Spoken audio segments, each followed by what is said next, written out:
morning students. Today let's continue with the remaining portion of GUI components in Java. Now let's start with radio buttons and checkboxes. Radio buttons and checkboxes are the two important controls that are very commonly used in GUI applications.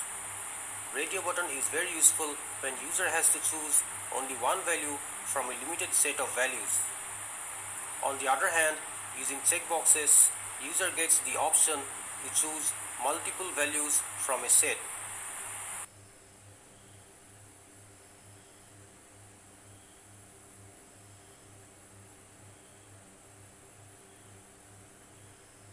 The diagram in this slide shows a radio button and a checkbox. If you see the figure, you will notice that the user can select only one value out of a set using radio button, and the selected radio button is highlighted. In this figure, the gender value female is highlighted, but the user can select multiple values from the set using checkboxes. The selected checkboxes are then ticked. In this figure, the hobbies, lawn tennis and badminton are ticked.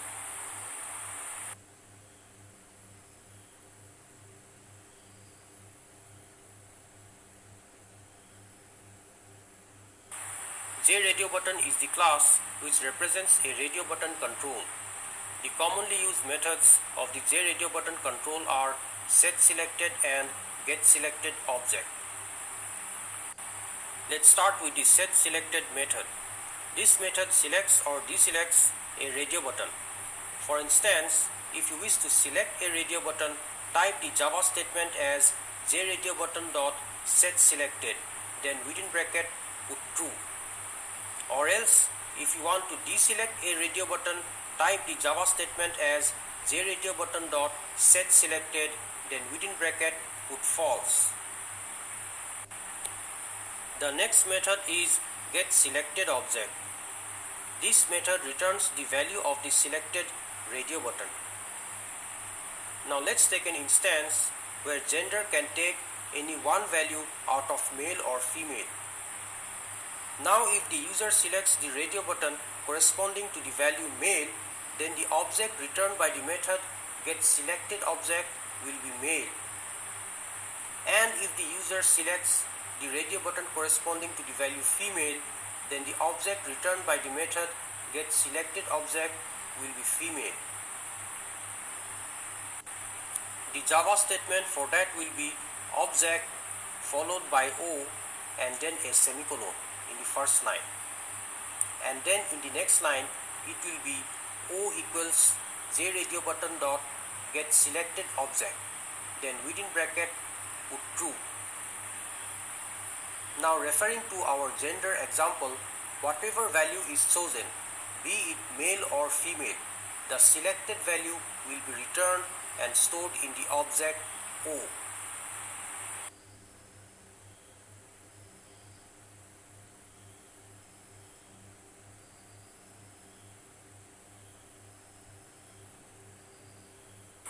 JCheckbox is a class which represents the checkbox control.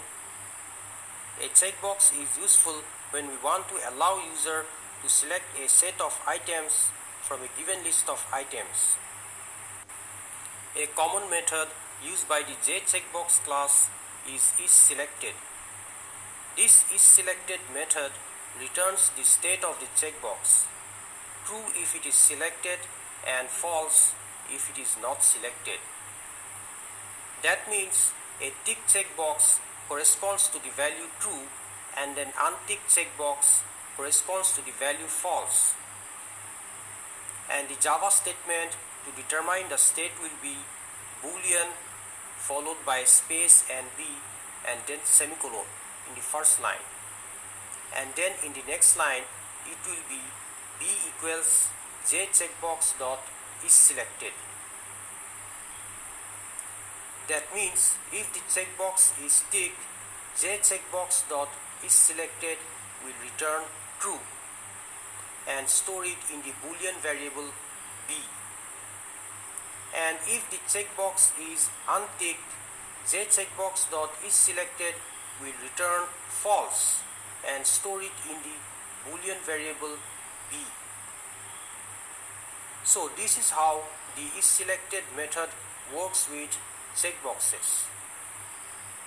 Now just look into the variable b. Although a variable can hold any value, the variable b can't hold any value.